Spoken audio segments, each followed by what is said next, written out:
thank you North East India লগতে বাক thank U কৈছো ডিজে বাক বহুত ভাল লাগিছে তেওঁলোকে ইমান ধুনীয়া এটা পাৰ্টি অৰ্গেনাইজ কৰিছে ইয়াতে হোলী পাৰ্টি এটা আমি গুৱাহাটীত বহুত ক্ৰাউডৰ মাজত থাকো আজি ইয়াতে আহিলো খুব বেছি এনজয় কৰিছো খুব ডান্স কৰিছো ইয়াতে বহুতখিনি ফেচিলিটি আছে যেনেকৈ ৰেইন ডান্স হওক কালাৰ ডান্স এণ্ড ধুনীয়া স্নেকছত ধুনীয়া গোটেইখিনি বহুত ধুনীয়াকে তেওঁলোকে চাৰ্ভ কৰিছে খুব বেছি ভাল লাগিছে মানে কি আৰু কি কবা যিহেতু ইয়াতে এটা ধুনীয়া এটা সুন্দৰ প্ৰগ্ৰেম হৈছে বিশেষকৈ গুৱাহাটীৰ বাহিৰত মানে পলিউশ্যন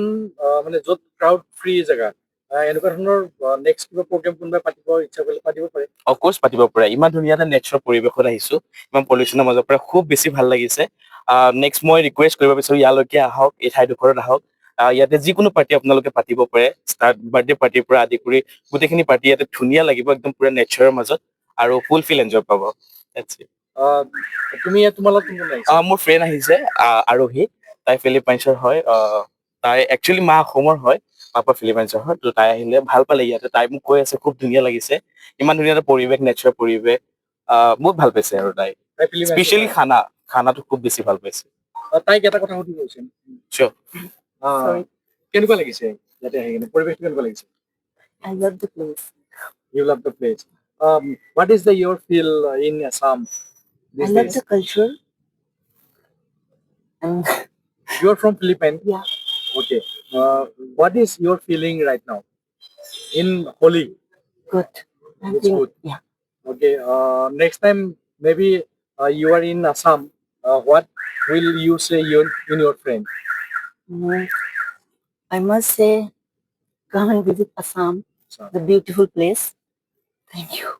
আহিছো মানে নৰ্থ ইষ্ট ইভেন্টে আমাক মাতিছে ইয়াতে প্ৰগ্ৰাম কৰিবলৈ আৰু খুব ভাল লাগিছে ইয়াতে প্ৰগ্ৰাম কৰি চবচে বেছি ভাল লাগিছে মানে আমি এই নেচাৰৰ মাজত নেচাৰটো লৈ আমি বিৰাট এনজয় কৰিছো কিউকি সদায় হলে আমাৰ ধৰক গুৱাহাটীত বহুত পাৰ্টিজ হয় বহুত কিবা কিবি হয় বাট গুৱাহাটীত কি হয় ভাল লাগে কিন্তু গাড়ী ঘোঁৰাৰ আৱাজ ইমান প্ৰদূষণ সেইটো কাৰণে মানে অকমান সেই লাগে ত' এইবাৰ মানে আমি ভাবিছো যে নৰ্থ ইষ্ট ইভেন্টৰ লগত আমি ইয়াতে আহিছো ভাল লাগিছে যে ইমান ধুনীয়া মানে পৰিৱেশ ইমান শান্তি মানে ঠাণ্ডা চব তো বহুত ভাল লাগিছে ধন্যবাদ দেই আৰু চবকে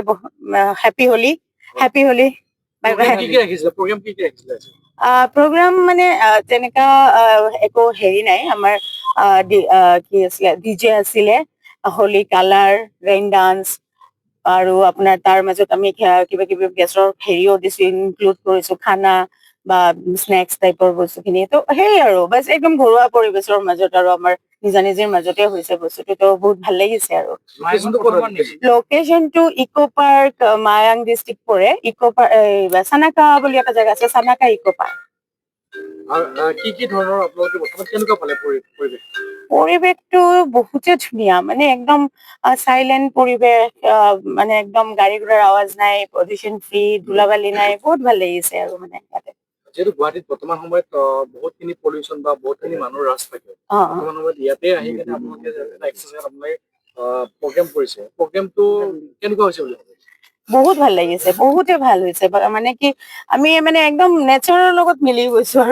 আৰু কি কম এটাই কৈছো আৰু মানে একদম নেচাৰ মানে একদম প্ৰাকৃতিক এটা জগতত আহি গৈছো যেন লাগিছে আৰু নেক্সট আৰু আপোনালোকৰ কিবা নেক্সট কিবা প্লেন আছে নেকি এতিয়া মানে আমাৰ প্লেন মানে আমাৰ নৰ্থ ইষ্ট ইভেন্টৰ লগত যিহেতু জড়িত আছো তো সিহঁতৰ কৈয়ে আছে যে আমি এইটো ফাৰ্ষ্ট এডিশ্যন হয় সিহঁতৰ তো ধীৰে ধীৰে মানে সিহঁতে